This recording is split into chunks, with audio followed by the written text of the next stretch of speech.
Hoje, finalmente, vou falar sobre Bleach. Sim, recentemente vocês estavam ouvindo falar muito nos meus vídeos, bom, não todos, a maioria, que eu tinha começado a assistir Bleach e eu queria também comentar o que eu achei de Bleach. Bom, é um anime muito antigo e que recentemente, quando lançou uma nova temporada, ficou bastante hypado de novo. Muita gente começou a voltar a assistir, além dos mais novos que não conhecia o anime, começou a assistir também. Então, eu sou um desses que nunca assistiu, mas já tinha ouvido falar, mas nunca, teve interesse em ver. Então, eu comprei o mangá. Além de, bom, por mais que eu tenha assistido o anime, eu terminei de assistir o clássico, né, que ele tem mais episódios, o mais antigo. Eu comprei o mangá pra ver se realmente tem diferença do anime para o mangá. Realmente, eu percebi que tem partes que não tem no anime e que eles estenderam mais do que no mangá. Isso foi bom, porque contou bastante detalhe que no mangá não mostra. E eu vou dizer um pouco sobre como que é esse mangá de Bleach. Olha, esse aqui é a versão remix. Hoje você só encontra esse mangá de Bleach. Eu queria encontrar aqueles igual que tem de outros animes, como Naruto, Dragon Ball. Mas como você pode ver, tem muitas edições, que nem eu comentei antes em One Piece. Estão fazendo edições de certos animes ou mangás que tem essa grossura de páginas. Parecida muito com a de One Piece. Eu não sei se o One Piece tem mais do que Bleach de páginas. Porque, primeiramente, o One Piece tem a edição de 3 em 1. Então, é uma edição com 3 volumes em um só. Aqui é um remix. É baseado em arcos, né? Como você pode ver, esse aqui é a primeira parte do arco do Ichigo, no começo da história dele. E o que tem de bom nesse mangá remix de Bleach? Eu, ultimamente, saí procurando tudo que é lugar se eu encontrava a versão mais antiga do mangá. E, como vocês podem ver no vídeo anterior, um dos meus vídeos, eu encontrei esse mangá de Bleach, que é a versão menos páginas, né? Que é a versão comum, né? Que você encontrava antigamente. Não acredito que você se encontra hoje usado, mas quando eu fui procurar na internet, mano, o valor desses mangá é caro. E, não é o valor normal de antigamente, porque se você olhar aqui, ó, tá escrito que na época era R$10. Um mangá custava R$10,90. E eu paguei os recentes de Naruto, no caso o Naruto Shippuden, né, que é o Gold. Na época, eu comprei com R$16, R$17. E depois foi pra 20 e ficou mais caro. Então, pra você ver o valor que esses mangás começaram a ter ultimamente. E como pode ver, esse aqui é um dos últimos arcos antes da série agora, dos novos arcos do arco final. Esse aqui é quando o Ichigo, né, tem aquele time skip, né? Então esse aqui é a parte do time skip.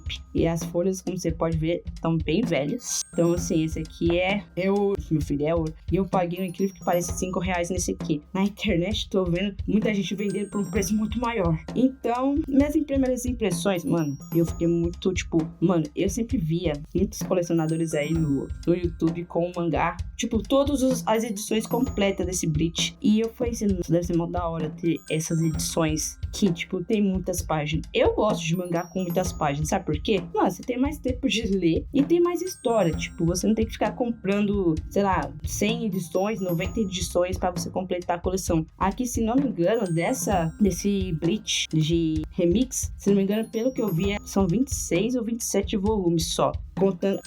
Comparado a esse aqui, que eu mostrei, tem mais volumes tem poucas páginas, são menos capítulos, né? Aqui já tem, quantos volumes em um só aqui. Não faço ideia. Então, o que é Bleach? Bom, acho meio difícil ninguém não conhecer Bleach, mas para aqueles que não conhecem, né, as histórias de certos mangás, eu vou dar uma pequena resumida do que se trata a história de Bleach. Bleach acompanha a história de um jovem chamado Ichigo Kurosaki. Ele tem 15 anos, cor de cabelo laranja, cor dos olhos castanhos e ocupação estudante. E ele tem uma habilidade, diferente de todas as pessoas, que ele consegue ver fantasmas. Sim, ele é algo que com o tempo ele foi acostumando desde pequenininho a ver fantasmas. E assim, pra ele é normal. Pra ele é como tratar qualquer outra pessoa. E ele vive com uma família totalmente bem barulhenta. Ele tem um pai que, ele é bem agitado. Ele tem a mania de chutar o filho, mas de forma de brincar, né, com ele. E ele tem 2 irmãzinhas mais novas. E elas são bem, uma delas é bem séria. Elas são bem, vamos dizer assim, responsável, e outra é mais sensível, né? E o pai deles, ele é médico, né? Ele trabalha numa pequena clínica ali do lado da casa que eles vivem. E acontece que existe uns seres bem diferentes dentro da história, que são os Shinigamis. Shinigamis. Os Shinigamis nada mais é, porque na versão em japonês você vai ouvir muito Shinigami, mas a tradução livre português para o nosso, para ser mais fácil de entender, é ceifadores de almas. Acontece que, lembra que eu disse que o Ichigo vê fantasma? Então, acontece que Ichigo, apesar de ver fantasma, esses espíritos que ele vê, os fantasmas, são pessoas que ficaram presas nesse mundo, né? Nesse nosso mundo. No caso, é o mundo do Ichigo. E se elas ficam muito tempo presas em um lugar, pode acontecer elas virarem Hollows ou serem atacadas por Hollows, que são esses monstros bem feios e estranhos, que são almas que perderam a consciência e, bom, acabaram se tornando esses monstros e que comem almas de pessoas boas, né? Esses espíritos bons. E os Shinigami são nada mais que as pessoas responsáveis por levar essas almas para a sociedade das almas, que é um mundo para eles.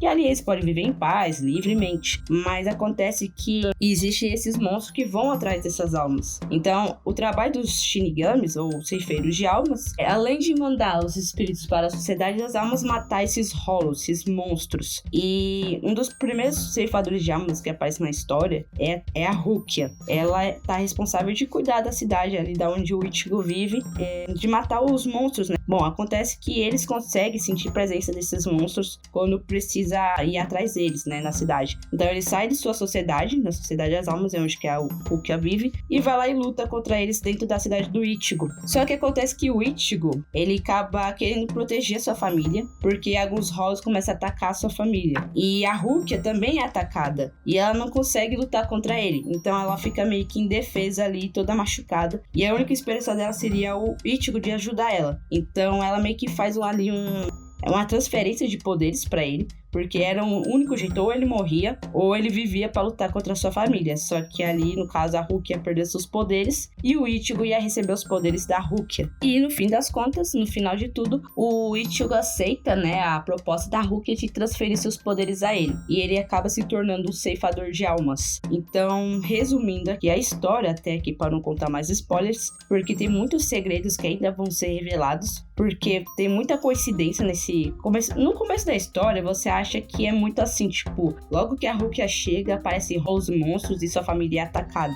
E o Ichigo vira um ceifador de almas muito poderoso, muito mais poderoso do que seria um ceifador iniciante, né? Até mesmo a Rukia fica chocada com isso, porque a espada dele é muito maior do que a da Rukia. No caso, quando ele se transforma, não é a espada de um ceifador de almas normal. Depois eu vou querer contar um pouco mais sobre esse mundo de Bleach, porque tem gente que não conhece a história, né, gente? Então, eu depois vou contar cada parte, cada detalhe que tem no universo de Bleach. E logo ele consegue lutar contra o Hollow, mas assim, no instinto mesmo, ele vai pra cima sem nenhuma experiência e consegue matar o Hollow. E nesse momento ele consegue salvar a família dele. Então, Ichigo se torna de um estudante para um ceifador de almas. Mas não era algo que ele queria se tornar, né? Tipo, assim, ter a responsabilidade de ser um ceifador de almas e lutar contra esses monstros. Ele só fez isso para proteger naquele momento sua família. Então, o resumo da história é que a partir de agora Ichigo tem um novo caminho pela frente. É ser um ceifador de almas e lutar contra qualquer outro mal que via ele, né? Hollows, monstros. Após se tornar um ceifador de almas, Ichigo agora tem uma vida totalmente diferente do que ele tinha antes de um simples estudante. Então eu vou terminar aqui o vídeo, vou finalizar. Se vocês gostaram desse vídeo que eu mostrei um pouco da história de Bleach, eu não sei se tem fãs aí de Bleach que gosta de Bleach aí, deixa aí nos comentários alguma mensagem ou deixa o like aí no vídeo e não deixe de se inscrever. E falou!